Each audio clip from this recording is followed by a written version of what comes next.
Hi everyone, Lisa Haven here, and I've got a huge report to share with you guys. Well, a leading leftist environmentalist has just come out and is now stating that he is sorry and apologizing for the climate scare that he and others have pushed on the population, and that many of us have been misled on the information, which, by the way, is something that I have been stating on my channel here all along. But the intriguing part and upsetting part is the fact that once he said that, he was immediately censored by Forbes for wanting to tell that side of the story. But don't take my word for it. Let's just jump right into that. But before I do, I want to give a quick shout out to my partner at noblegoldinvestments.com. If you guys have not converted your 401k into something backed by gold or silver, today is the day to do that because right now they're actually giving away, as you can see here, this is the America the Beautiful coin. This thing is awesome, but with any qualified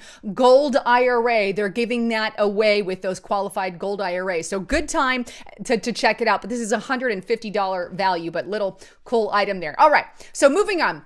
Let's go on to the article of where I found this information. And this is on zerohedge.com and it's published June 29th, 2020. Forbes censors award-winning environmentalist apology over 3 decades of climate scare. So here it is. Forbes has decided to unpublish an article by award-winning climate activist Michael Schellenberger in which he apologizes for the climate scare that they created over the past 30 years. Now, if you're not familiar with who he is a progressive. He was named Time's Hero of the Environment, while his book Breakthrough was heralded by one of the best environmental books on the planet. And I believe it was called Apocalypse Never, right? But the second that he said, look, they are pushing scare tactics on the population that aren't right, well, then they censored his content. But what specifically did he say? And here we have that. On behalf of environmentalists everywhere, I would like to formally apologize for the climate scare we created over the past 30 years. Now, he believes climate change is still happening. However, it's just not the end of the world. You know, like AOC says the world's going to die in 12 years, and Al Gore says the world's going to end in 50 years, and the United Nations and Agenda 21 all talk about the apocalypse from climate change. It's not even, he says, our most serious environmental problem. He says he's been an activist for a long time, and he's even asked by expert in Congress to give his testimony. Well, today he's finally coming out because he feels an obligation to apologize for how badly the environmentalists have misled the public. And they are, and they continue to do it on a daily basis. That's why we went from global cooling to global warming to, well, it's just climate change. Yes, the climate changes, just not the way they're explaining it to be. But he goes on to say, here are some of the facts that he knows. And let me just pause before I share the facts. Because he shared these facts, he literally got censored. So it doesn't matter if your science is correct.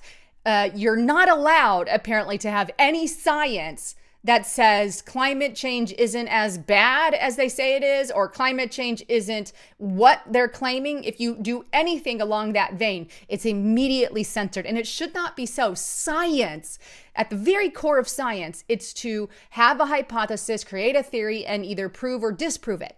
So if you have a hypothesis and you've formulated all of that, then you should be able to put that out there. But only one side has been allowed. This is what makes me sick. And this is even somebody who is a progressive leftist, right, coming out saying this. But here are some facts, right? Humans are not causing the 6th mass extinction. The Amazon is not the lungs of the world. Climate change is not making natural disasters worse. Fires have declined 25% around the world since 2003. Maybe that's why they went from global warming to climate change. Hey, the amount of land we use for meat is humankind's biggest use of land has declined by an area nearly as large as Alaska. You know, the anti-meat agenda that has been being pushed. We need meat for our bodies, by the way. The buildup of wood fuel and more houses near forests, not climate change, explain why there are more fires in Australia and California, which is what I said. I said they're not clearing out the wood. They stopped, what is it, when they prescribed burning, or where they burn it, and I'm blanking on the term right here, but they burn it ahead of time so you can stop the fires. Well, they stopped all that, right? So that's the reason we saw the uptick in fires. And he said carbon emissions are declining in most rich nations, and have been in Britain, Germany, and France since the mid-1970s.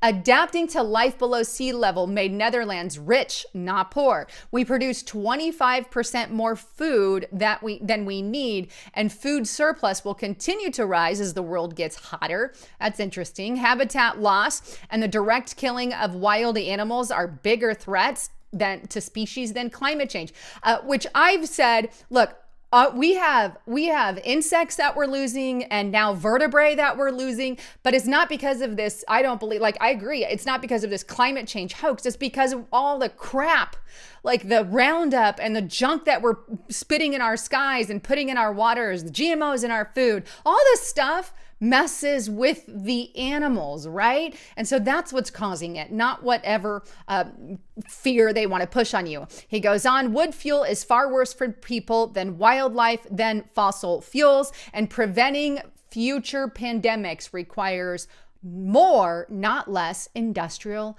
agriculture. Interesting, right? And this is what he put out, and he said, this is what I see. He still believes in climate change, just not at the level of fear that they're all pushing. But he goes on to say, and I'm just going to summarize this, but you guys can read it for yourself. He says people are going to call him a right-winger, anti-environmentalist. He's not. He goes on to explain himself. Look, he's been advocating for this since he was young, as a teenager, as young as 17.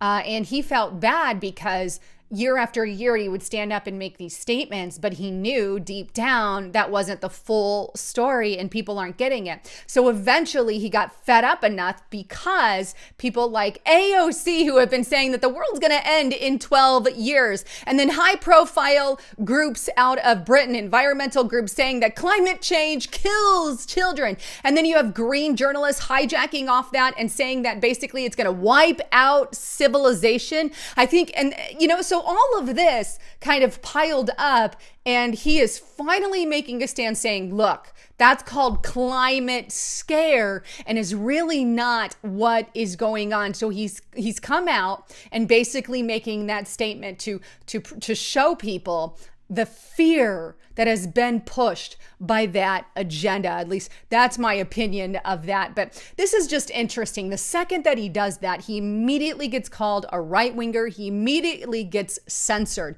which goes along with everything I have been saying.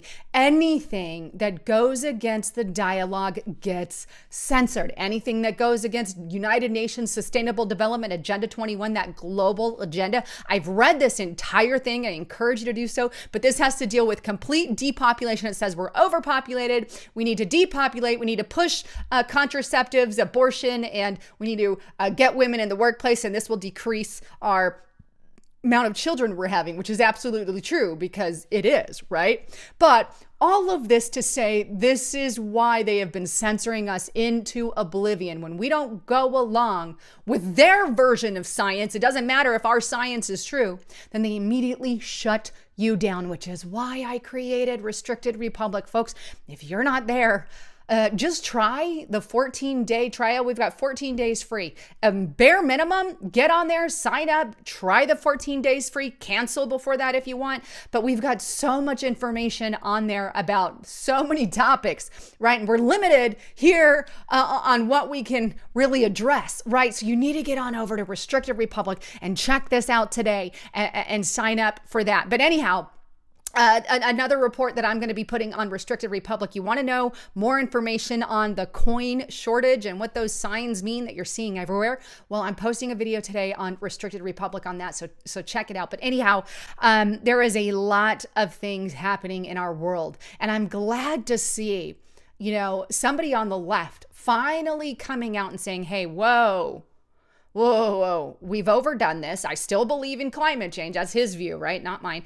However, he says, their scare tactics are a bit over the top from where they need to be. Always remember, political agendas hijack things like that in order to push their political views, their political agendas. Kind of like What's going on with Black Lives Matter? Kind of like how the pandemic has literally not anything about a pandemic really anymore, but it's about a political and politicized agenda. Anyhow, I love all of you. Thanks again for tuning in. I'm Lisa Haven, signing out.